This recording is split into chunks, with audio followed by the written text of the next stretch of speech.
আসলে আজকে একটা প্রশ্ন ছিল আমাদের গোটা দেশের যত বিড়ি শ্রমিক আছেন সেই বিড়ি শ্রমিকের অর্ধেকের বেশি হচ্ছেন পশ্চিমবঙ্গে এবং চার ভাগের এক ভাগ 1/4 হচ্ছে একটি মাত্র জেলায় মুর্শিদাবাদে। সেই মুর্শিদাবাদে বিড়ি শ্রমিকদের জন্য কেন্দ্রীয় সরকারের একটা হাসপাতাল আছে, বিড়ি হাসপাতাল তারাপুরে, 65 বেডের হাসপাতাল।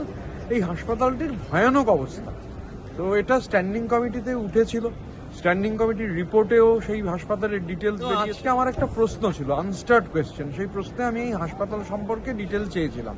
তো দেখছি রিপোর্ট যা এই সপ্তাহেই পেশ হয়েছে, গত সপ্তাহে কদিনের মধ্যে, সেই রিপোর্টে যা লেখা হয়েছে আর আজকে যা সরকার যে উত্তর দিচ্ছে দুটোর কোনোটাই মিলছে। এই রিপোর্টটা দেখবার পর বুঝে উঠতে পারছি না যে লেবার একটা যে রিপোর্ট দিয়েছে, মানে স্ট্যান্ডিং কমিটির যে রিপোর্ট পেশ হয়েছে, পার্লামেন্টে পেশ হয়েছে, সেখানে একরকম তথ্য রয়েছে আর আজকে মন্ত্রী সম্পূর্ণ অন্যরকম তথ্য দিচ্ছেন।